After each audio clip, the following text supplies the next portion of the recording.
papá es mi ejemplo a seguir. Es quien me cuida y protege siempre. Mi papá es mi mejor amigo. Es el rey de mi vida, mi primer amor.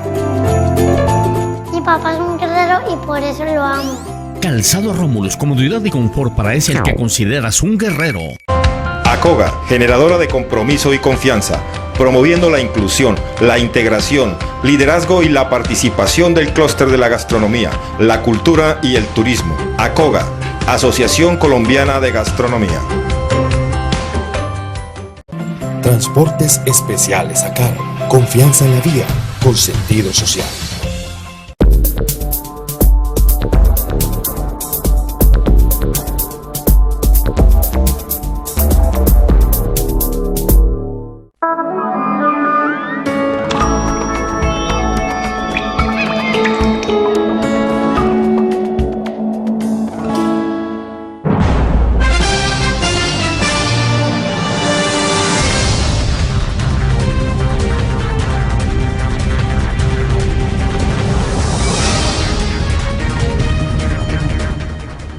Amables televidentes, los saluda José Alberto Tejada Echeverri, presentándoles el programa institucional del Canal 2 informativo Nuestra Gente. Hoy me acompaña en el estudio la doctora Susana Correa, senadora por el Partido Centro Democrático y quien ha aceptado esta invitación para que conversemos del estado actual de las negociaciones y de lo que se avisora para el futuro inmediato de Colombia a propósito de este proceso de paz que se está tratando de tejer entre el gobierno y las FARC. Buenos días, doctora Susana, y gracias por aceptar la invitación. Doctor Tejada, buenos días Efraín, muchísimas gracias por esta invitación, para mí es un honor estar aquí con usted. Nos acompaña también Efraín Valencia, él es un dirigente conservador del Partido Conservador en el departamento del Cauca. Viene de estirpe conservadora, de familia conservadora, su padre entiendo que es el actual presidente del directorio conservador del Cauca, ha aspirado al Congreso de la República y conoce bastante bien el entorno y el contexto que se vive en el vecino departamento. A él le hemos pedido que nos acepte la invitación y le agradecemos por estar en el programa. Muchas gracias, doctora Susana, doctor Tejada. Una mañana interesante con lo que está pasando en el país. Muy bien, entremos en materia. Antes de que hablemos del proceso como tal que se está llevando a cabo en La Habana, quiero que comencemos por hablar de lo que está pasando aquí a media hora de Cali. En Villarrica, hasta hoy todavía, hasta esta hora, hay una cantidad de vehículos, tanto de transporte de carga como de transporte de pasajeros y vehículos particulares estacionados. Algunos de ellos llevan más de 10 días parados porque está simplemente cerrada la vía de acceso para que la gente que quiere pasar del centro del país hacia el sur del país lo haga, o quienes vienen del sur del país puedan pasar hasta la ciudad de Cali. Esto ha generado múltiples contratiempos tanto para el transporte de alimentos como para el transporte de mercancías y obviamente la movilización de las personas. Esta mañana los dirigentes de la marcha campesina e indígena han hablado y han dicho que están dispuestos a abrir por 36 horas la carretera que conduce hasta Popayán y que continúa hasta Pasto, pero no sabemos si esto finalmente se va a lograr no solo neutralizar, sino resolver, y no nos vamos a enfrentar en las próximas 36 horas a una nueva situación como la que estamos viviendo. Y ella se une al paro de camioneros, que ya hoy es el cuarto día, está tomando más fuerza porque se han unido más camioneros de otros departamentos, y esto pues nos pone a pensar que el país tiene una situación bastante complicada a nivel de su estabilidad social desde el punto de vista de los movimientos que campesinos, indígenas, minorías étnicas, grupos territoriales están planteándole al gobierno sus reclamaciones. Doctora Susana, yo a usted le he escuchado decir varias veces que mientras se negocia en La Habana, aquí en el país, adentro en el territorio, se siguen haciendo movimientos desde la guerrilla, no necesariamente desde la FARC, pero sí desde los movimientos guerrilleros para desestabilizar el ambiente interno. ¿Usted cree que lo que está pasando en estas marchas y en estos paros tiene que ver con esa orquestación o le da razón a las comunidades que están reclamándole al gobierno por su desatención? A ver, yo creo que aquí tenemos que mirar varios puntos. El primero es cuáles son las razones del paro. Las razones del paro son incumplimientos del gobierno en acuerdos anteriores. Y me parece que tienen razón. Si es de la única forma, porque lo que hemos visto es que el gobierno solamente voltea a mirar a la población cuando hacen todos estos actos, beligerantes sí, porque no debería ser así, pero los tienen que hacer para que el gobierno reaccione y diga, vamos a ver qué es lo que está sucediendo, lastimosamente. Yo no estoy de acuerdo con esa forma de hacerlo, pero se les volvió la forma en donde el gobierno les presta atención, y ese gobierno ha venido teniendo que afrontar esos tipos de eventos casi que desde el inicio, precisamente porque es la única manera que esta población, que tiene unas exigencias y unas necesidades, pues llama la atención del gobierno. Que yo considere que en este paro agrario hay metida guerrilla, sí. O sea, yo insisto y hemos insistido y tenemos fuentes claras en donde hay infiltrados de la guerrilla del ELN en lo que se ha hecho en el departamento del Cauca. Ahora, el paro de transporte de los camioneros es exactamente igual, acuerdos incumplidos, han venido haciendo mesas de trabajo, no llegan a ningún consenso y volvemos a lo mismo. Tienen que hacer estos eventos para que el gobierno les ponga cuidado. Ahora, lastimosamente, lo que uno ve es que este gobierno en lo único que se ocupa y lo único que le interesa es el acuerdo de La Habana. O sea, interiormente en Colombia uno ve, si uno se pone a analizar todos los sectores de este gobierno, ve sectores totalmente abandonados. Miren, el martes íbamos a hacerle un debate de control político a la ministra de Educación, que muchas personas piensan que en educación todo está perfecto. Y cuando uno se va a cada uno de los temas, empezando por el PAE, siguiendo por la educación preescolar, la educación básica, la media y la superior, empieza a haber una serie de cosas en donde, lógicamente y con toda la razón, empieza a oír unas voces de protestas de colegios públicos, de colegios privados, de universidades. O sea, hay una serie de irregularidades grandísimas. Entonces, todos los sectores hoy están afectados. ¿Por qué? Porque el presidente se dedicó solamente al proceso de paz. Yo sí veo muy grave lo que está sucediendo, porque hace algunos meses la canasta familiar de los colombianos subió el 40%. Hoy escasean los alimentos que producimos en el suroccidente colombiano, en donde hay productos básicos de la canasta, en donde el aumento no es el 40%, sino que está llegando al 80%. Doctor Efraín Valencia, ¿usted coincide con la doctora Susana en su afirmación de que todos estos paros y estos movimientos lo son porque el gobierno simplemente no le para bolas a la población civil, digámoslo, y sí está dedicada a pararle bolas a la guerrilla de las FARC en La Habana? En esa afirmación estoy de acuerdo, no puede quedar dudas que el gobierno desgobierna. Sin embargo, me gusta hacer algunas distinciones del problema.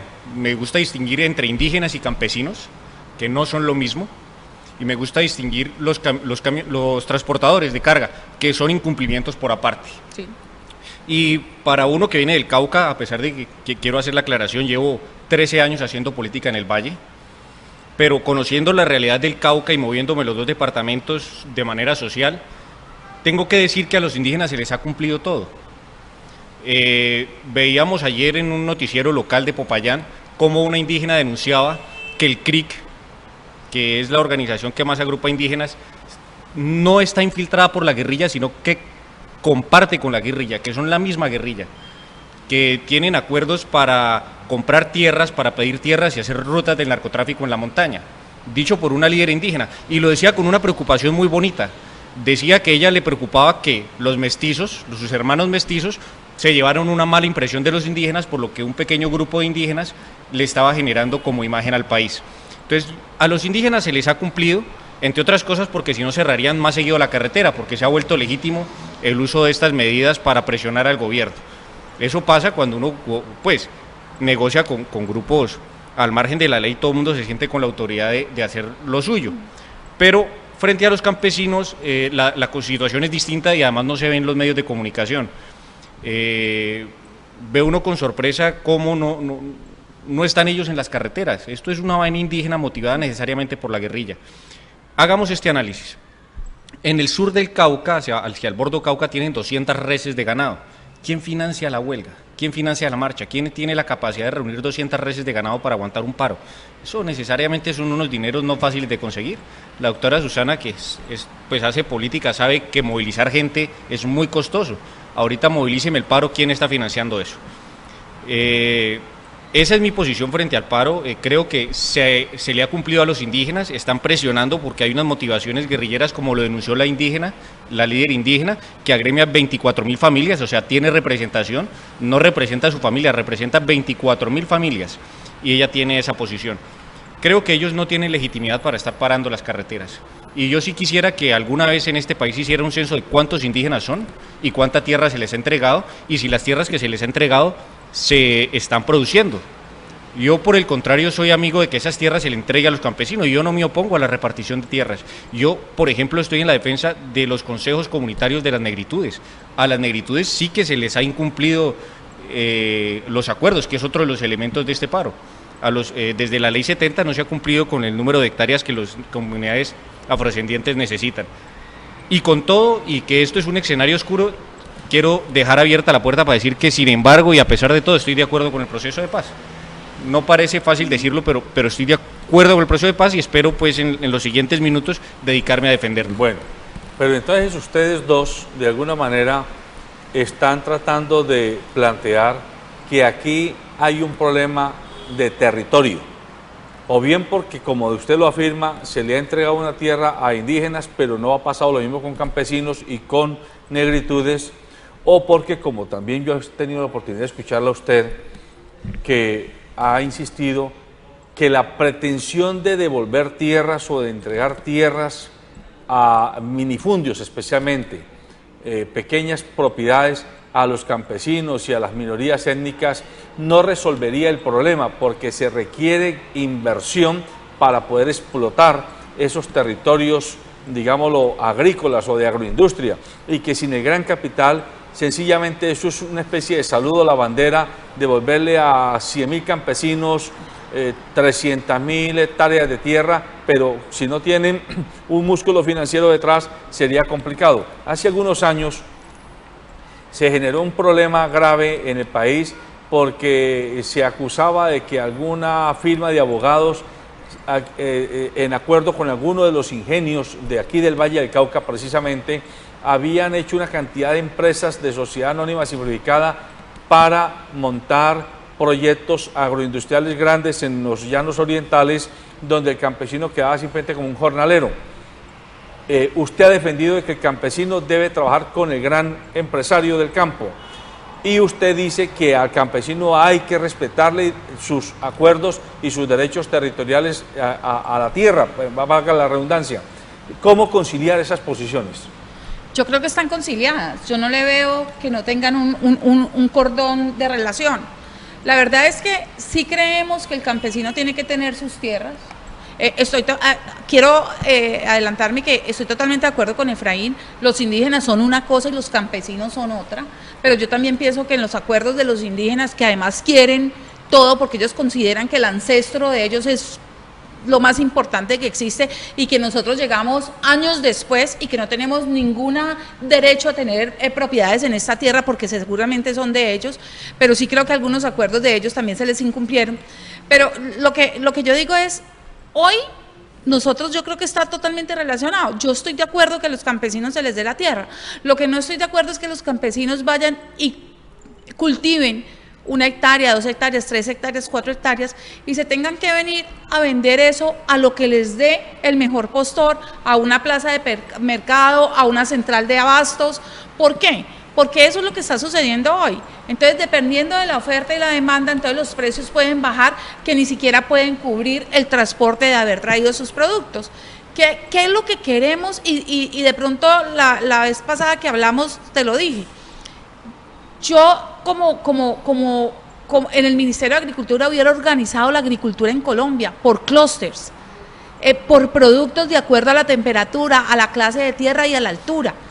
Y hubiera unido todos esos pequeños campesinos en asociaciones para que saquemos, miren, Colombia tiene, independientemente que a la gente no le gusta, 12 acuerdos comerciales, entre TLCs y acuerdos comerciales nomás. En todos hay frutas y verduras, en todos. Y nosotros hoy creo que sacamos una mínima parte de esos productos. Entonces yo digo, yo estoy segura que se pueden organizar, yo estoy segura que tienen que tener. Ahora, el Estado no tiene con qué ser más existencialista y cubrirlos a ellos todas las necesidades de centros de acopio, logística y mandada al exterior. Entonces, organicémonos como asociaciones con empresa privada que tengan la experiencia para que los ayude a salir y a sacar todos esos productos. Hoy con $1 como lo tenemos, evitar José, que la empresa privada los convierta solo en jornaleros y no los reconozca como porque propietarios? van a ser propietarios y ellos van a estar asociados. Es que cuando unos pequeños campesinos se asocian, van tomando fuerza. Es que no es uno ni dos, son muchos, y eso es lo que estamos tratando de hacer, supongamos, en lo que es Dago y Restrepo con la piña. Ahí ya sabemos que la única semilla que sirve para sacar al exterior es la semilla de Costa Rica, la que acaba de producir Bengala. Bengala tiene un centro de acopio, Bengala tiene toda la logística para sacarlo. Ahora, ¿qué necesitamos? Que estas asociaciones, que son fuertes, porque son muchísimos cultivadores, pues empiecen también a ser parte de ya todo este centro de acopio y logística para poder sacar los productos. Entonces yo creo que estamos totalmente relacionados. Yo sí tengo que discutir el modelo. Yo sí estoy de acuerdo que al campesino, y nadie tiene discusión en eso, ¿no? Campesino, el problema es la comercialización del producto. El problema del modelo en manos de la empresa privada es que siempre hay un mico escondido. Mire lo que pasa con los pollos, que es una industria que se ha desarrollado aquí en el Valle. Llega alguien especializado con el capital privado y le dice, yo lo capacito a usted técnicamente, lo asesoro en cómo se monta el galpón y usted me vende a mí los pollos. Parece solucionado el problema del campo y es ya tengo quien me compre y además me asesore en cómo cultivarlo. El problema está en que si usted altera un poco las prácticas porque le cambiaron los precios del insumo, altera las prácticas, ya usted no le van a comprar ese pollo. En otras palabras, usted está sometido a lo que el comprador le quiera ofrecer por el producto. Entonces es un modelo venenoso, lo conocemos también con el gusano de seda, lo conocemos con el champiñón, que quien compraba estos productos era el mismo que le suministraba los insumos. Y si usted acudía a otros insumos, ya no le compraban el producto. En otras palabras, la tierra de las personas terminaba al servicio de unos grandes emporios. Entonces, ¿cuál sería la alternativa? Ahí está lo difícil. Hay que pensarlo un poquito. Todo tiene que ver con el posconflicto. Yo sí creo que los recursos que vienen de cooperación internacional, con las destinaciones de donde eso provengan, hay que invertirlo necesariamente en el campo, que es la promesa de valor, ¿no? Que si hay posconflicto hay recursos para invertir en el campo. Yo sí creo en unos centros de acopio del Estado, yo sí creo en que este gobierno le ha faltado regular la especulación de precios. Ese debate lo taparon muy rápido cuando el ministro de Agricultura dice que se estaban especulando precios, no duró, una entrevista con Yamida más, no duró ese debate en el aire 3 días. Pero creo que el Estado sí tiene va a tener la capacidad y la infraestructura para poder ser el comercializador de los productos campesinos. Y yo tengo una experiencia muy bonita, que dentro de pocos días voy a dar la noticia de algo más grande. Logré conseguir para 60 familias siembra de cacao. Sí se organizaron, por supuesto, no pueden estar como ruedas sueltas. Esas 60 familias pertenecen a una asociación de cacaoteros en el Pacífico. Esto está sembrado sobre el río Anchicayá. Taparal Humane es uno de los consejos comunitarios, y Abracito Amazonas, y están produciendo cacao, y el modelo es completamente público. ¿Y la comercialización aquí, exactamente, ¿cómo se comercializa? La comercialización, están pendientes de comprar la nacional de chocolate, e incluso hay quienes quieren comprarlo para exportarlo a Suiza. El cacao tiene toda la salida del mundo y no tienen que deberle el favor a nadie, es con capital público. Un producto que dura 30 años de producción del cacao, y quiero en pocos días dar la noticia porque la USAID o USAID como la conocen, me acaba de decir que me aprueba para 1000 familias más siembra de cacao. Entonces ya se está haciendo la caracterización de la población en López de Micay, Timbiquí, y vamos a ver cómo incursionamos en el Chocó, y es capital privado de cooperación internacional. Pero es capital privado. Pero, No es público. Pero quiero aclarar, Puede ser cooperación internacional, pero es capital privado. es capital privado, Y eso pero no ellos... tiene ninguna diferencia entre que sea capital Sí. privado extranjero o nacional. No, sí lo tiene porque ellos no nos van a pedir contraprestación, que es lo que se espera en el posconflicto. Pero yo te digo, ¿por qué no te van a pedir contraprestación? Porque el cacao es un producto que tiene una fortaleza grandísima, y es que no importa dónde se cultive, que llega bien, ¿sí? O sea, eso podemos sembrar el cañón de Garrapatas, podemos sembrar... hay una serie de zonas en Colombia que están totalmente lejanas a los centros urbanos donde podíamos tener las facilidades de logística para sacar el producto, que deberían estar hoy llenas, íntegras, llenas de cacao. ¿Qué necesitamos? Otra vez exactamente lo mismo, asociativismo, que Efraín lo acaba de decir, acaba de unir 6 familias en una asociación. Si hoy no tenemos la fuerza de las asociaciones campesinos, no vamos a llegar a ninguna parte. Pero además, claro, que es capital privado y es cooperación internacional. No creas que no tienen condiciones. Las cooperaciones internacionales que están llegando a Colombia hoy, más que nunca, tienen una serie de condiciones que hay que cumplírselas, porque quedaron en su momento todo lo que venía de cooperación internacional. Cuando hubo esa proliferación de fundaciones, quedaron fundaciones muy mal porque fueron fundaciones en papel que nunca ejecutaron.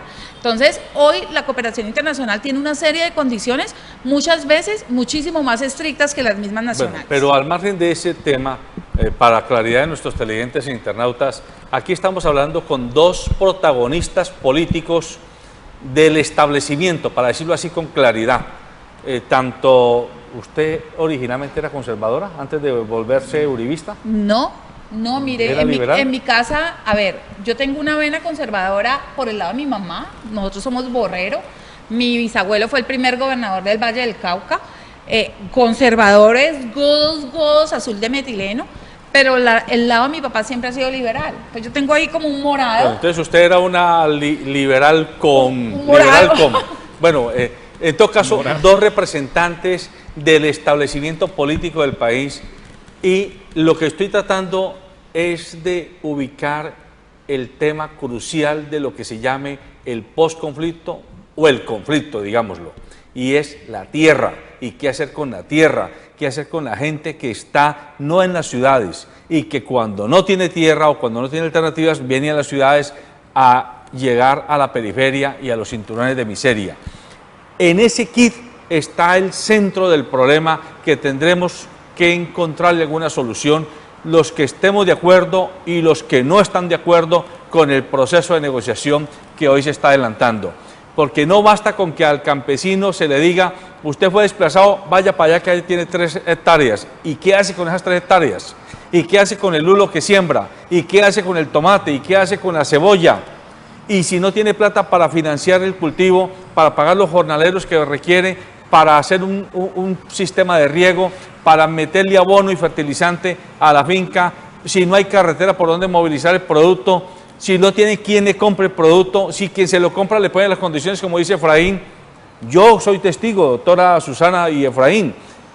Yo estuve trabajando con la Corporación Secana hace algunos años en el norte del Valle y me tocó ver cómo, y hay que decirlo con nombre propio, Nestlé de un día a otro a campesinos de La Victoria y de toda esa zona que son ganaderos, les cambió el precio, se los bajó, el precio del litro de leche se los bajó en 300 pesos de un día a otro. ¿Y el campesino qué hacía? O si no la entregaba, pues la leche se le podría, se le dañaba, y él no tenía, ¿cómo se llama? Sistemas de cuartos fríos para convertirlos en queso, en yogures. Entonces, tome, ahí le ponía el gran comprador el precio, y usted o lo toma o lo deja. Ese ha sido también uno de los problemas, y este es el tema que asusta a mucha gente, y como usted y yo vivimos en Cali o en los municipios, creemos que no es problema porque nosotros no somos campesinos, pero el verdadero problema de Colombia está allá en el campo. Totalmente. Entonces, Yo quería concluir porque para los televidentes es bueno que así lo hagamos. El tema del cierre, el paro nacional, que la verdad es que solo se vive fuerte en el Cauca, cerrarlo así. Mi mayor consideración y respeto por las comunidades indígenas, con el gran problema de que ellos no están representados en los voceros de este paro. Entre otras cosas, un paro donde no se sabe qué piden, porque nunca se han sentado a consultar con la base qué es lo que la comunidad indígena quiere. Mis consideraciones y respetos, mi pesar con la gente del Cauca, con mi familia que está bloqueada, que incluso ya se le acabó la gasolina para poder ir a la ciudad a conseguir los víveres, una situación muy delicada. Mi mayor consideración, ojalá despejen la carretera con algo de autoridad o con la autoridad, porque no hay legitimidad para cerrar las carreteras. Mi consideración con los campesinos, porque ha faltado todas las políticas agrarias, que yo considero que en el posconflicto se van a poder solucionar, y por supuesto con los transportadores, creo que pues mientras no cierren las carreteras es legítimo el paro que hagan. Ellos simplemente han decidido cesar sus actividades. Y a orilla de carretera. Y a orilla de carretera. Creo que es una protesta pacífica, legítima y que presiona de manera muy dura porque para todo el sector industrial. Creo que es una protesta legítima. Recuerdo la discusión del diésel que se dio en su momento, donde les establecieron un precio por encima del valor del diésel y luego nunca bajó. Entonces creo que tienen razones para parar. Como les digo, mi consideración con los campesinos, con los indígenas, y me opongo fuertemente al CRIC, que es el que sin ninguna razón está taponando las carreteras en el Cauca. Bueno, yo les propongo a los dos que entremos a hablar de la resistencia civil y de la campaña por la paz. El gobierno de Juan Manuel Santos está ya ahora con el, ¿cómo se llama?, el campeonato de la Copa América. Ya hay cuñas sobre la campaña por la paz, por el acuerdo que se está adelantando con las FARC.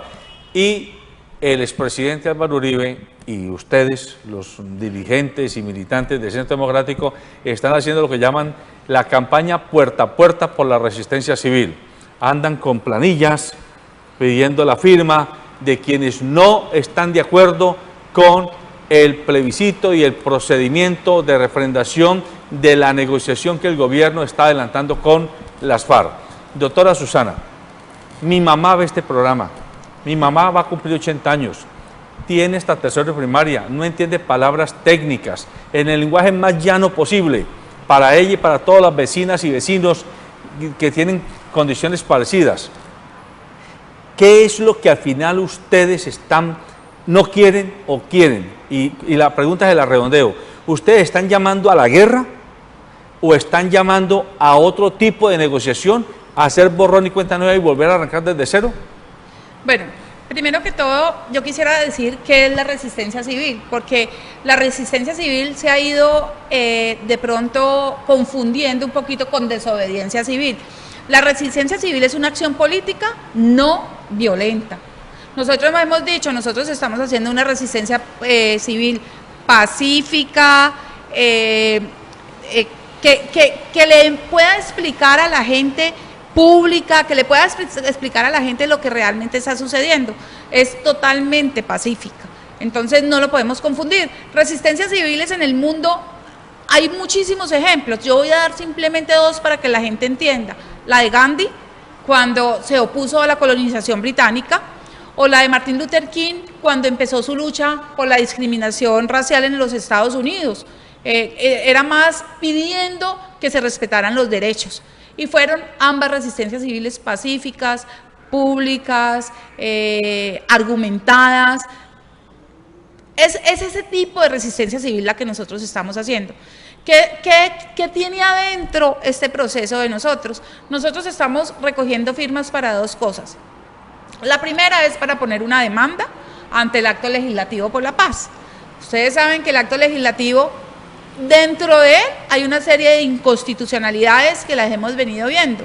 O sea, el cuarto artículo, que ni siquiera cumple con la ley quinta del Congreso, ni siquiera cumplió con el procedimiento, donde se dice que los acuerdos pueden llegar, bueno, ya pueden no, porque ya es un hecho, se vuelven acuerdos internacionales. Entonces, lo que hemos querido es que la gente entienda qué es ese acto legislativo, todas las facultades que se le están dando al presidente, qué puede llegar a hacer a él con esas facultades, en pro de qué, en pro de su premio Nobel de la Paz. Porque aquí tenemos que ser totalmente realistas. O sea, ¿qué es lo que Santos está buscando con esta negociación en La Habana? El Premio Nobel de la Paz. Pero eso mismo se decía de Pastrana hace 16 años. Pues podría, pero mire, pero hay varias diferencias con Pastrana. Entonces yo pienso que aquí este señor ha entregado el país. Pastrana a duras penas tuvo el Caguán, pero Pastrana fue muy estricto en sus cosas. Y yo sí, no siendo conservadora, tengo que defender la posición del presidente Pastrana en su momento, así los colombianos hubiésemos estado totalmente en desacuerdo con el Caguán. Usted no se puede olvidar, José, que yo fui secuestrada en el gobierno de Pastrana por la guerrilla, pero igualmente no por eso yo tengo que pensar en que lo que Pastrana trató de hacer fue malo. Igualmente, el presidente Uribe trató de hacer el proceso, el acuerdo de paz con las FARC, simplemente que las condiciones que pidieron, que son las mismas que pidieron hoy y que hoy ese gobierno se las está regalando, el presidente Uribe dijo, yo no estoy de acuerdo con muchísimas cosas y paramos el proceso. Entonces, aquí lo que tenemos que ver es qué es lo que se está haciendo, qué tiene detrás. Ahora, voy a hacer ahí una interpelación. Yo creo que la Corte Constitucional no va a aprobar el plebiscito. Usted ya lleva 3 días oyendo al Roy Barreras, el primer comunicador del gobierno, diciendo, hombre, yo pienso que el plebiscito no va, vámonos a una consulta.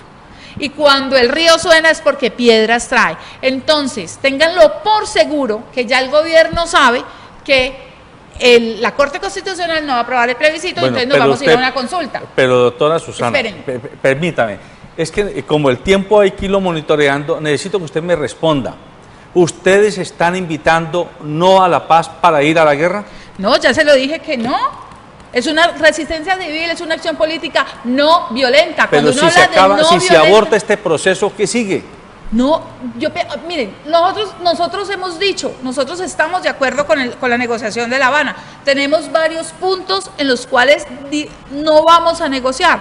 Uno, que las cabecillas de las FARC no paguen por delitos de lesa humanidad. O sea, nosotros insistimos en que paguen, no justicia ordinaria, que deberían pagar 40 y 50 años, que paguen 5 o 8 años, pero que entren a la cárcel, que se den cuenta qué es lo que han hecho y que cumplan y paguen por esos delitos. El segundo, que no igualen nuestra fuerza pública a estos bandidos narcoterroristas de las FARC. No podemos seguir diciendo que con la misma justicia vamos a justiciar a la gente que ha tenido la responsabilidad de cuidar y defender a la población colombiana. Porque esa es la diferencia y voy a hacerle una aclaración a Efraín. Aquí no ha habido conflicto. O dígame, ¿entre quién ha sido el conflicto? El conflicto es entre un grupo narcoterrorista y la fuerza pública. Una fuerza pública que su responsabilidad y funciones es cuidar a la población colombiana. Entonces no hay dos partes. Y para un conflicto tienen que haber dos partes. O sea, nosotros jamás aceptaremos que haya un conflicto interno armado, porque no hay dos partes para hacerlo. Entonces, espérenme, ¿qué estamos pidiendo? Que haya acuerdo de paz, no lo negamos.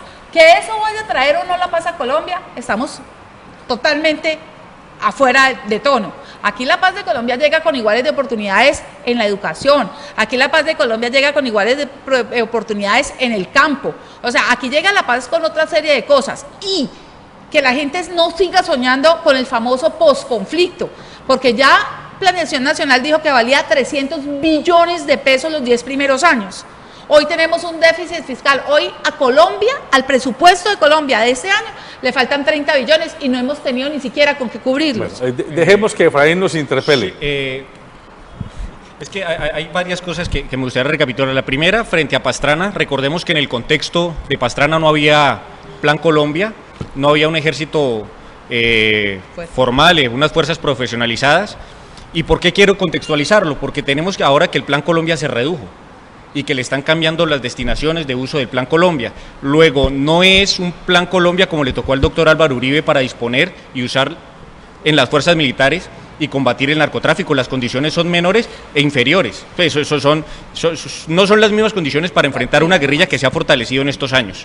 Eso es importante tenerlo claro, porque si aunque pudiera volver el presidente Uribe al gobierno, no haría lo mismo que hizo en sus 8 años, porque no va a tener los mismos recursos para convertir la fuerza pública.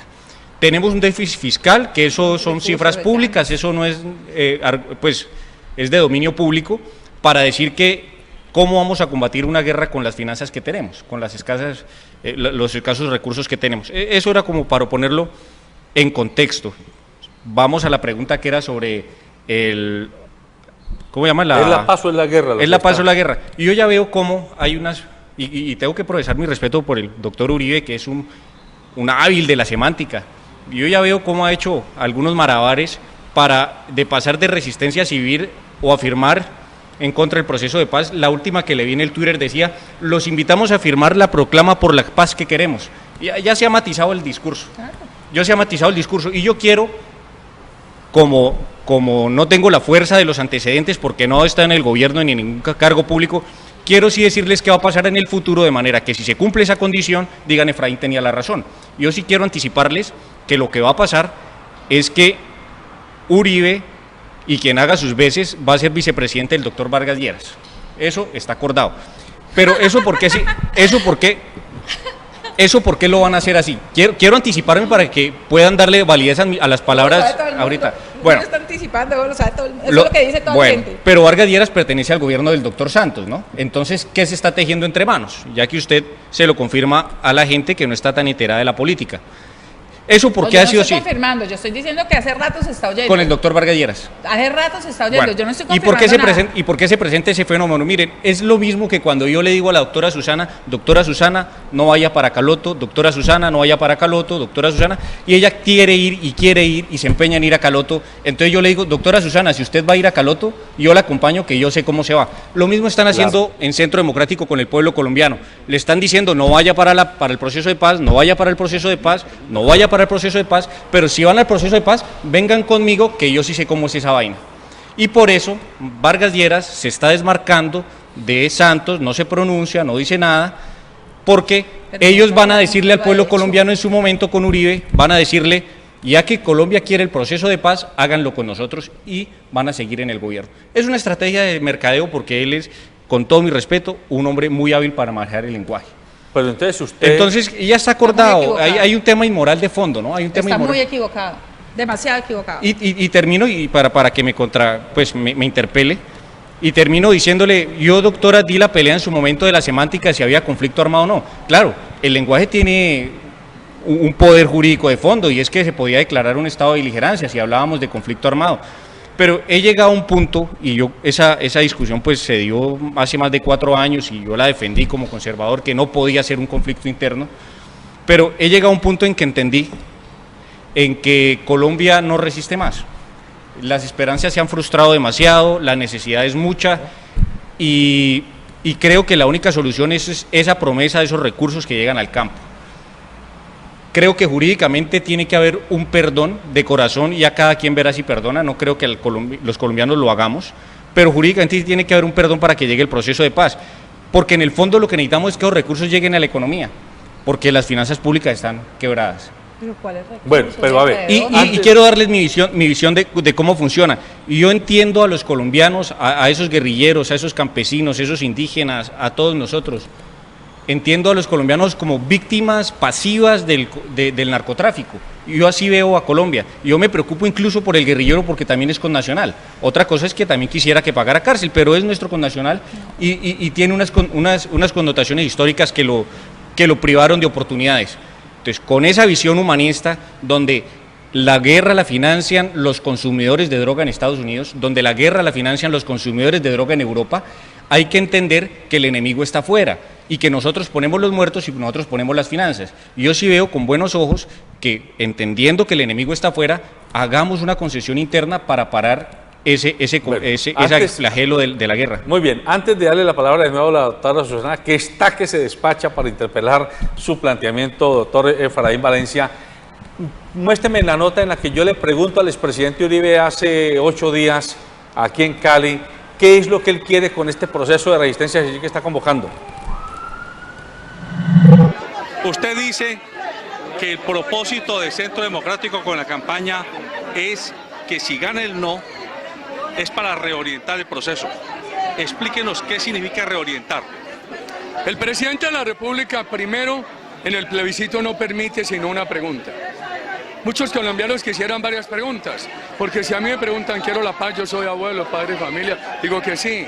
Pero si a muchos ciudadanos nos preguntan si los responsables de delitos de lesa humanidad pueden ser elegidos, nosotros decimos que no. Si nos preguntan Si estamos de acuerdo con que los asesinos, reclutadores, secuestradores de niños que confiesen el crimen no vayan a la cárcel, nosotros decimos no podemos estar de acuerdo. Eso genera mal ejemplo. Pero no nos dieron esa oportunidad. El presidente dice no, si no están de acuerdo con la paz, voten no, absténganse. ¿Qué pensamos nosotros? Si Santos pierde el plebiscito, o porque no se llegue al umbral, o porque haya un voto negativo superior, hombre, es la oportunidad, no para la guerra como él dice, sino para reorientar el proceso. Pero en esa reorientación, ¿cuáles serían los 2 o 3 puntos claves? Yo creo que si este gobierno no lo permite, un nuevo gobierno debe resolverle el problema a las Fuerzas Armadas, por fuera de la justicia transicional, unos alivios judiciales e incluso una revisión de condenas. Porque hay muchos militares que me han dicho, no, es que no necesitamos solamente que nos saquen de la cárcel, sino que nos revisen la sentencia. Debe recuperarse toda la política de seguridad. En el frente económico, recuperar la confianza de inversión. Y con la FARC, nosotros deberíamos, hombre, ¿por qué no busca el país que la FARC se concentre en varios sitios? Eso lleva a la conclusión de que si hay delitos por fuera de esos sitios no son imputables a la FARC, podría crear credibilidad en el proceso. Eso tendría que ser de urgencia, porque así se hace extorsión, narcotráfico a cargo de la FARC, etc. Y se puede entonces avanzar en la mesa revisando los temas que el país encuentre inconvenientes. ¿Y en las actuales condiciones usted cree que las FARC estarían dispuestas a aceptar esos términos? Hoy no lo aceptan, porque están más fuertes que hace 5 años. Hace 5 años no eran importantes, ya no se les escuchaba el discurso, tenían 6.800 personas, ahora han conseguido con Santos todo. Santos no ha negociado con la FARC, sino que ha claudicado.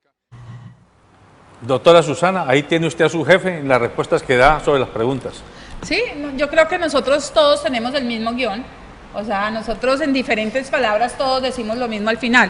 Pero yo sí quisiera, José, con respeto tuyo, de preguntarle algo a Efraín. Efraín dice, yo también estaba de acuerdo en que aquí no había conflicto, pero tampoco me explica por qué ahora sí considera que hay conflicto y cuáles son los dos bandos. Porque para que haya un conflicto tienen que haber 2 bandos. Ahora, él me dice, la guerra, nosotros ponemos los muertos, la guerra la hacemos nosotros y la droga llega a Europa y a Estados Unidos. ¿De dónde van a venir los recursos famosos para el posacuerdo? Porque para mí sigo insistiendo que no hay conflicto. Del Paz Colombia de Estados Unidos, rebajado, sí, vienen creo que 450 en vez de 800 que era lo anterior, o 700. Y se supone que de Europa, que hay un compromiso con Santos, cuando fue a poner la Totuma, que todos le dijeron, claro, nosotros le ayudamos. Hasta ahora no hay ningún hecho. Pero yo sí quiero irme a un tema, José, que es fundamental en esto, y es Colombia vuelve a ser el primer productor de cocaína del mundo. ¿Después de qué? Después de que se anuncia que el narcotráfico es un delito conexo al delito político, y entonces los campesinos se dan cuenta que no importa que produzcan coca, no importa qué parte de la cadena hay, pero aquí no va a pasar nada de extradición. Hoy pasamos de 59.000 hectáreas más o menos, están entre comillas, porque yo insisto que hay mucho sitio de Colombia donde no llegan para poderlo contabilizar, incluido el Naya, donde me tuvieron a mí, que es zona totalmente coquera. Debemos estar entre 160 y 180.000. O sea, volvimos a ser los primeros productores de cocaína del mundo. ¿A dónde vamos a parar con eso? Para responder, doctora Susana, no es que yo haya cambiado de criterio, aunque se vale, porque yo sí puedo decirle cómo el doctor Uribe en el 90 estaba de acuerdo con la amnistía del Holocausto del Palacio de Justicia y ya no está de acuerdo con la impunidad, y en ese tiempo pedía la amnistía. O sea, la gente tiene derecho a cambiar de criterio, sin embargo yo no he cambiado de criterio frente al tema del conflicto interno. Lo que pasa es que la pelea la perdimos. Debimos ser más aguerridos, más estrategas en su momento, de habernos opuesto a las reformas legislativas que hubo, donde se desarrolló todo un marco jurídico para la paz, donde se dio por hecho que aquí había un conflicto interno. Ese era el momento de oponerse, y ya no hay cómo llorar sobre la leche derramada. Ya en Colombia y la guerrilla ganó legitimidad internacional de nuevo, y entonces entrar a discutir que no hay conflicto, pues es pelear contra un gigante ahí de humo, contra el que no se puede pelear. yo simplemente no estoy entrando en esa discusión, yo no estoy entrando en las discusiones de fondo de la minucia, solo quiero decir que Colombia no tiene recursos para salir adelante si no es con la promesa de valor de un posconflicto, si no es con esa promesa de valor. Quiero hacer, porque es que no conocía la entrevista, pero creo que del doctor Uribe creo que me da toda la razón, y ya vemos cómo no discute como términos para seguir en el proceso de paz la desmovilización, los inamovibles, la desmovilización de los niños, la entrega de los secuestrados, y el otro tema era la participación política. La participación política. No, ya pone como condiciones para continuar con el proceso de paz un tema de los militares, que estoy de acuerdo, el fuero de los militares ha sido vulnerado, pone como condiciones recuperar la confianza inversionista y pone como condiciones una que ya está en los acuerdos de La Habana, que es la concentración de la guerrilla. Eso ya está, por eso se habla de las zonas de reserva campesinas y se habla también de no lo han aceptado, ¿no? La FARC no lo ha aceptado. Las zonas de concentración no las ha aceptado. Pero lo que yo quiero decirles es que eso está acordado porque están jugando el mismo juego. Es cuestión de tiempo para que eso se apruebe, entonces queda como el Centro Democrático el que consiguió ese punto, pero eso ya estaba en la mesa. Bueno, eso entonces, ya está a lo que quiero llegar es, miren, ya se montó en el tren del proceso de paz el doctor Uribe. Ya en el discurso que les puse de ejemplo de vamos para acá al otro, él ya dijo, no vayan al proceso de paz, y en la última entrevista podemos ver, que no la conocía, cómo ya le está diciendo al pueblo colombiano, si van a ir, vengan conmigo, que es por acá. Entonces ya se montó en el discurso. Por eso yo creo que no son oposición verdadera, a pesar de la beligerancia de las palabras. Entonces, con el ánimo rimbombante de que la gente pueda entender de mejor manera las diversas opiniones y visiones que hay frente a este proceso, ubiquémonos mentalmente en el escenario de que ya se avaló este proceso de negociación. Mejor dicho, que perdió la propuesta de resistencia civil que Centro Democrático hace. Si eso ocurre, hagamos ese ejercicio, si eso ocurre, porque estamos en una franca lucha democrática, y gana el sí, o sea, la campaña de Santos, ¿qué va a hacer el Centro Democrático? Si gana el sí, estoy planteando ese escenario. José, el sí va a ganar, eso es clarísimo.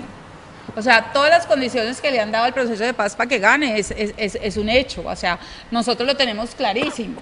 Nosotros lo que estamos tratando de hacer es decirle al colombiano, miren, es que no es una respuesta, no es una respuesta, usted quiere la paz o no la quiere, es lo que viene detrás. Y decíamos al principio, antes de que empezáramos esta transmisión, ¿cuál es mi gran preocupación? Que la gente no tiene ni idea que se está negociando en La Habana. La gente se mete a Google y mira acuerdo de paz y ahí sale.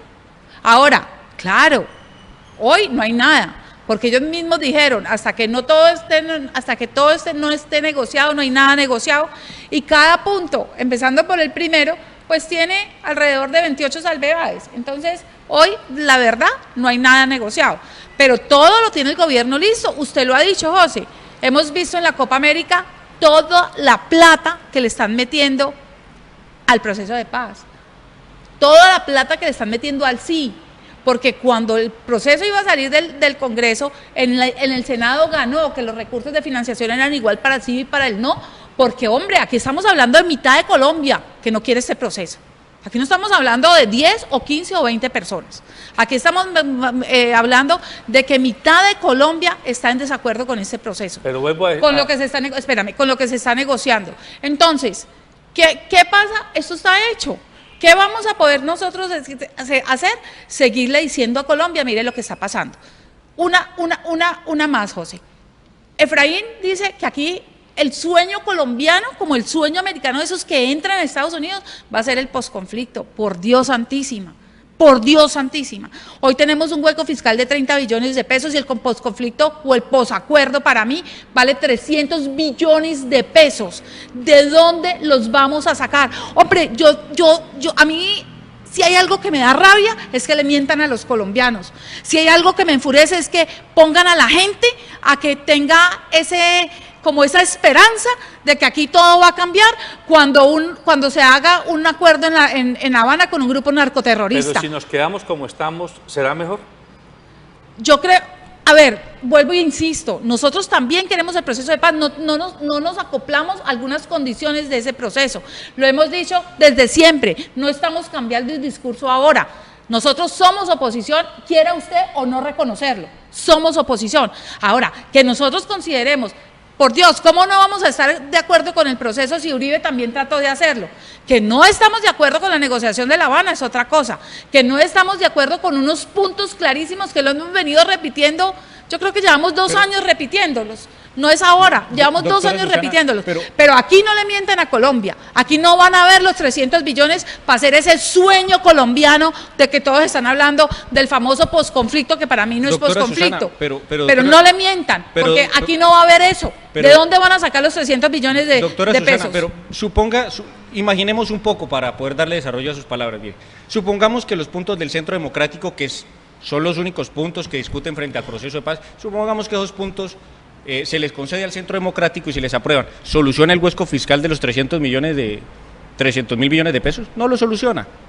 No lo soluciona. Aunque ustedes dicen que solo se oponen por unos puntos, aunque se les concediera la razón en esos puntos, el problema fiscal sigue. Luego sí hay que apostarle a unos recursos que no sabemos dónde están. Pero es que ustedes no pueden decir con todo respeto que se oponen al proceso de paz por unos puntos y decir que se está engañando al país con unos recursos que no existen. Porque no pueden decir eso, porque si ustedes se les concediera la razón, igual continuarían con el proceso de paz. Y entonces también le estarían apostando al posconflicto. Pero es que no están solo. Yo al menos, miren, y ese ha sido, y quiero que le quede claro a la ciudadanía, caleña, caucana y colombiana en general. Mi gran preocupación es que el debate no se centre en si se firma o no se firma, si marchamos o no marchamos. Mi gran debate es dónde están los recursos, porque también tengo la preocupación. Ese es mi debate. ¿Y qué se va a hacer con ellos? Es lo que estamos diciendo. Pero usted acaba de decir, es que el sueño del campesino es el posconflicto. Por Dios, el sueño del campesino es que logremos organizarnos con los poquitos recursos que tiene el Estado y la empresa privada para sacarlos adelante. Nosotros no podemos decirles a ellos que se firme un acuerdo en La Habana con un grupo narcoterrorista. Es más, ¿dónde están los recursos del narcotráfico de la FARC? ¿A dónde van a quedar? O sea, ya han dicho dónde hay plata, en Costa Rica hay plata. Ya dijo una revista como Economist diciendo los narcoterroristas de las FARC son el grupo narcotraficante más grande del mundo y tienen 10.5 millones de dólares. ¿Por qué no los ponen en este proceso? ¿Por qué no hacen partecita? Son 33 billones de pesos. Bueno, ahí vamos como cubriendo 3 años. Pero es que la otra partecita la pone el Centro Democrático. En este acuerdo, la plata de la guerrilla no se está teniendo en cuenta. Hay que traer la plata de la guerrilla y de la Panama Papers. Yo tengo el convencimiento de que esa plata va a llegar al país. Yo tengo el convencimiento de que la plata va a llegar al país porque la van a legalizar de la manera más inmoral, pero va a dinamizar la economía de alguna forma. Yo tengo el convencimiento de eso. Lo que pasa es, por supuesto, al campesino no se le puede... Al campesino no se le puede engañar con unas platas que todavía no están y que la tarea de Efraín Valencia con su equipo de trabajo es ver dónde está y que llegue al país. Pero tampoco se le puede engañar al país, doctora Susana, diciéndole que si se aprueban esos puntos en La Habana, se continúa con el que ustedes alegan, se continúa con el proceso de paz y esa sí es la solución, porque eso tampoco soluciona el hueco fiscal.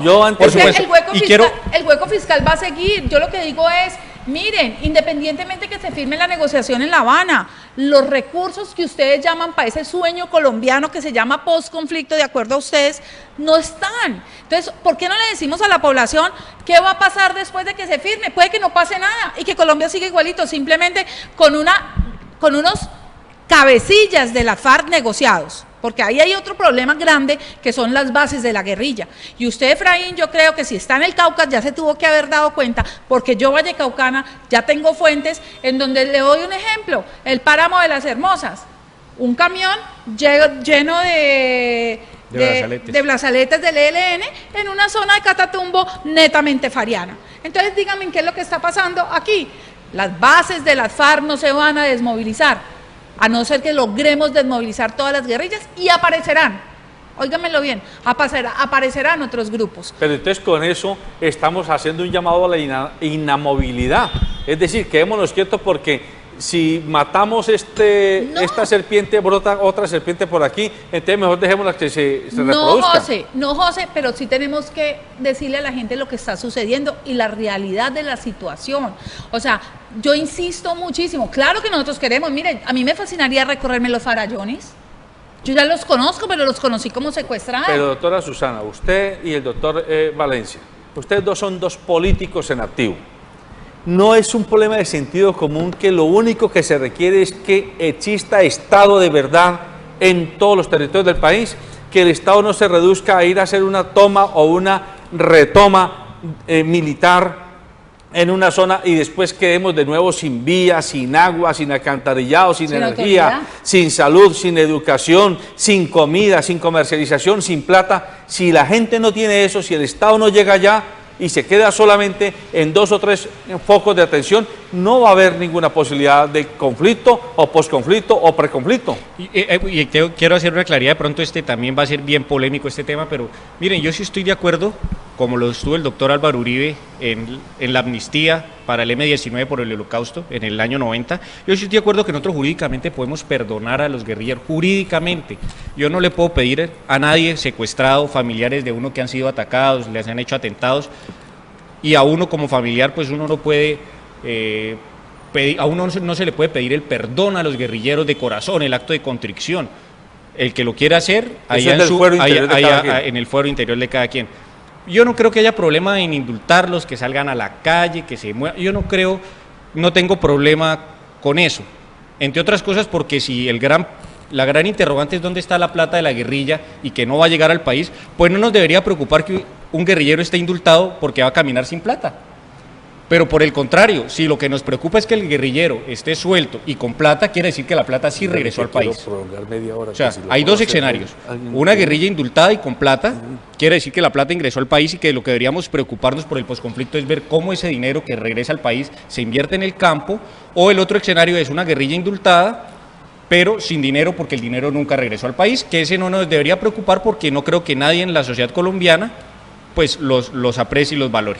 Entonces, no creo que haya ningún problema en perdonarlos, en que circulen, en que aspiren, pues porque no creo que, salvo las montañas del Cauca, nadie vote por ellos, porque algún grado de legitimidad tienen allá donde el Estado no ejerció su función, o sea, mínimo, pero donde no ejerció su función, la guerrilla hacía las veces de juez, de profesor, de impartía cátedra. Entonces, en línea con lo que está diciendo el doctor Valencia, doctora Susana, vamos a asumir que entonces ganó el sí, la campaña por avalar el proceso de negociación del gobierno con las FARC.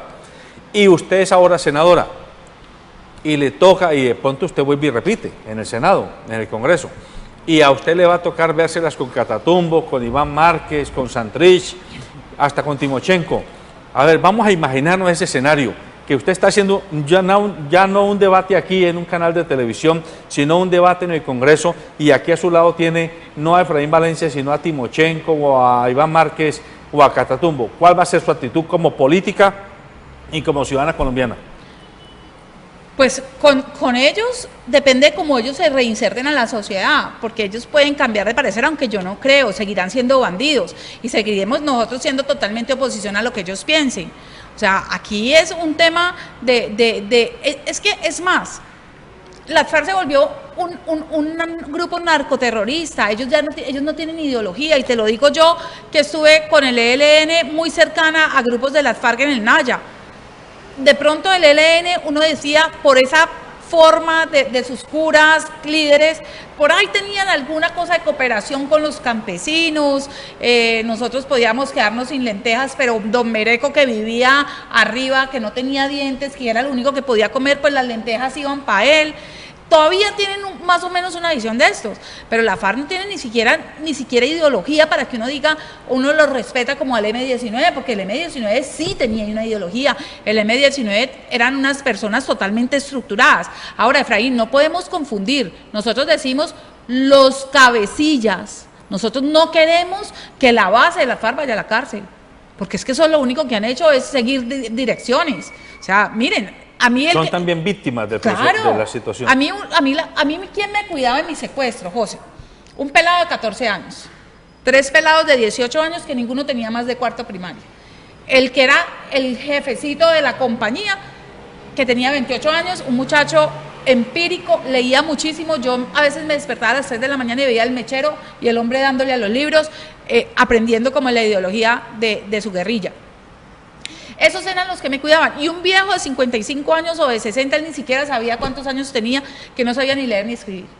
Yo a duras penas le enseñé a que firmara y a medio leer. No pude ser capaz de enseñarle a escribir. Esa es la gente de la base. O sea, esa gente que es una gente que en alguna forma tiene alguna razón humana de haber llegado a esos grupos. Pero es la gente que está igualmente secuestrada por la guerrilla, o sea, es gente que no se puede movilizar, es gente que no se puede ir porque le matan a su familia, es gente casi que está obligada a estar allí. Esa gente, nosotros no estamos pidiendo que pague nada con ellos, nada. O sea, esa gente nosotros no pedimos ni siquiera que los metan un día de cárcel, ni siquiera que los metan a esa justicia transicional. Nosotros lo que estamos pidiendo son a estos, a Timochenko, a Iván Márquez, a Catatumbo, a estos cabecillas, que son los que han manejado no solamente el secuestro de niños, el reclutamiento de niños, el reclutamiento de toda esta gente con o sin deseo, porque aquí hay mucha gente que no quisiera ir, los secuestros y el narcotráfico. Esa es la gente que estamos pidiendo que vayan 5 o 6 años. No estamos pidiendo que vayan 40 como la justicia ordinaria, que se apruebe una justicia especial como está, pero que los cabecillas paguen por los doctor, crímenes. yo podría dejar tranquilo a los televidentes, a los oyentes, en el caso que voy a radio, y dejarlos tranquilos diciendo que quiero que Timochenko pague cárcel y todos paguen cárcel, y dejo tranquilos a los oyentes y conservo mi imagen intacta. No recibo un peso del Estado, luego no se me puede tildar de mermelado ni ninguna razón que explique el por qué estoy defendiendo el proceso de paz, lo hago con convicción. ¿Por qué hago esa claridad? Porque creo firmemente en la necesidad de esos recursos que van a llegar al país. No soy mermelado, no estoy esperando nada de esto, yo no voy a complacerlos diciéndoles que los metan a la cárcel. Yo creo que el país siempre ha sido impune, digamos, aquí el Estado de Derecho nunca ha funcionado como debe. La impunidad se calcula en la justicia por encima del 90%. Entonces, pedir ahorita que unas personas paguen cárcel es un buen discurso que genera votos, pero si ellos se les pide que paguen cárcel, no hacen un proceso de paz porque no lo van a hacer, no tienen la necesidad, están viviendo muy sabroso en Cuba, como para ponerse en las penurias de venir a una cárcel a pagarla. Y la otra es, si se firma el proceso de paz, van a seguir libres. En otras palabras, en cualquier escenario, firmándose o no firmándose, la impunidad existe y va a seguir existiendo, porque ellos no van a pagar cárcel.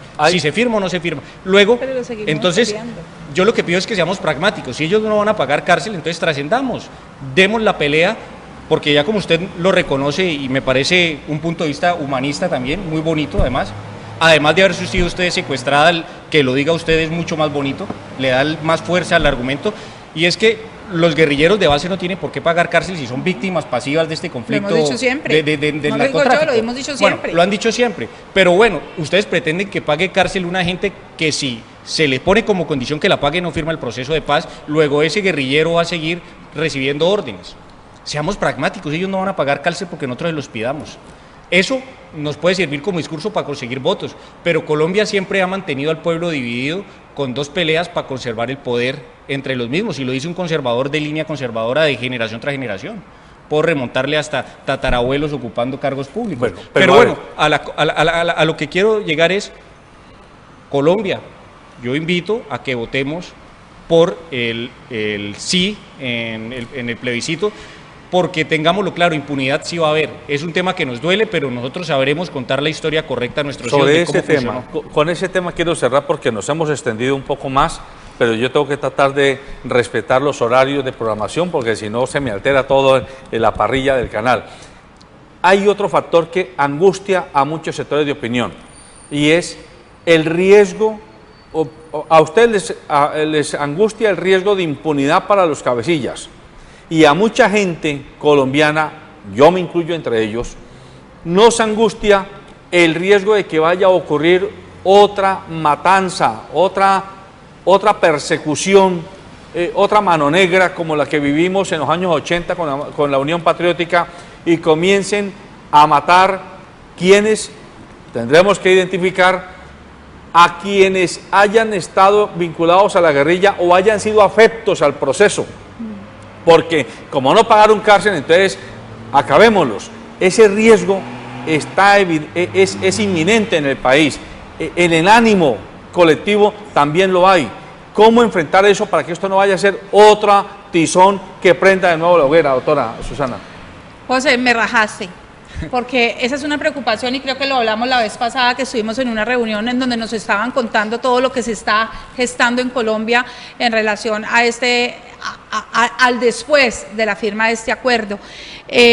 A mí me parece muy preocupante porque tenemos ejemplos como El Salvador. El Salvador, después de un proceso de paz, es hoy uno de los países más violentos de toda América. O sea, tenemos ejemplos. Y yo lo que digo es, lamentablemente, parece que esto fuera a traer más violencia.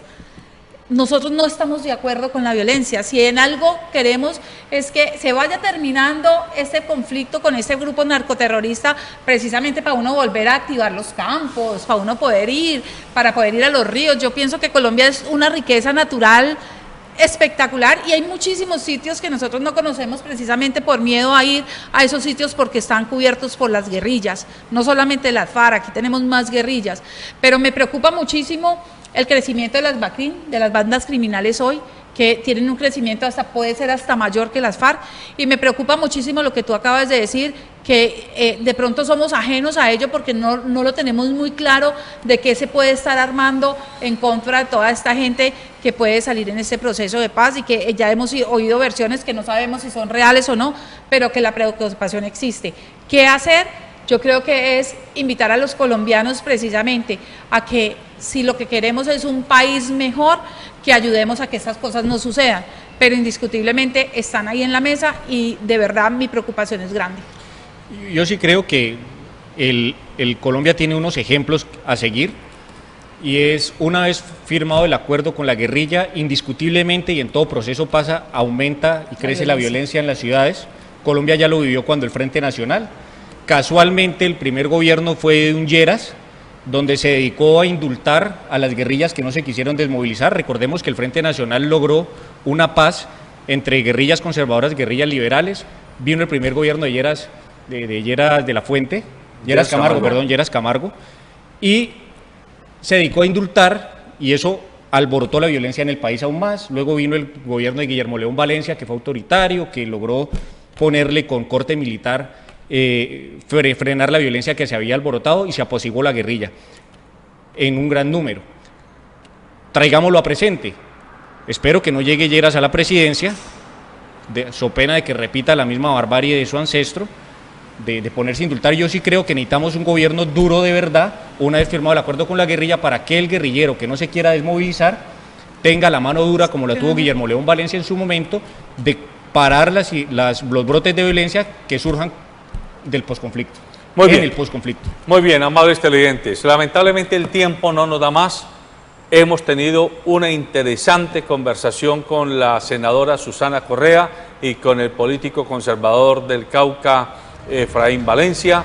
Ella defendiendo la campaña de resistencia civil que el expresidente Uribe viene convocando en lo que llaman ellos el puerta a puerta, por el no a esos acuerdos que se quieren avalar, por el riesgo de inconstitucionalidad y por el riesgo de impunidad que a juicio del Centro Democrático incorporan, y Efraín Valencia, que advierte: no soy pagado por el gobierno, no soy enmermelado por el gobierno, pero defiende por convicción el que sí se siga adelante con este proceso de negociación, y además, y es lo que me deja a mí como mensaje, tiene mucha expectativa de que una vez que el acuerdo se culmine, van a fluir recursos económicos desde el exterior que van a llegar y van a permitir que, si el Estado es serio y nosotros, los ciudadanos y las organizaciones civiles y las organizaciones privadas, nos comprometemos a apoyar estrategias de gobierno, podamos meterle Estado a los territorios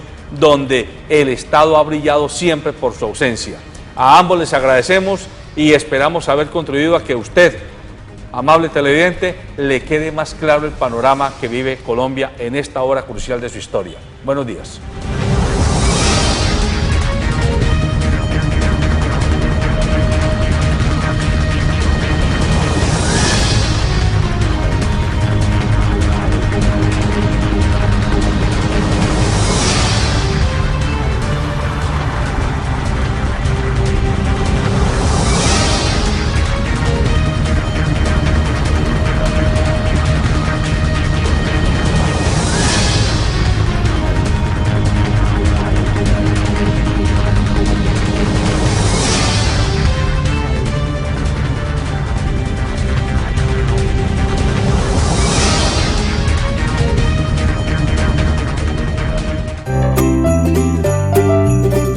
papá es mi ejemplo a seguir. Es quien me cuida y protege siempre. Mi papá es mi mejor amigo. Es el rey de mi vida, mi primer amor. Mi papá es un guerrero y por eso lo amo. Calzado Romulus, comodidad y confort para ese al que consideras un guerrero. ACOGA, generadora de compromiso y confianza, promoviendo la inclusión, la integración, liderazgo y la participación del clúster de la gastronomía, la cultura y el turismo. ACOGA, Asociación Colombiana de Gastronomía. Transportes especiales ACAR. Confianza en la vía con sentido social.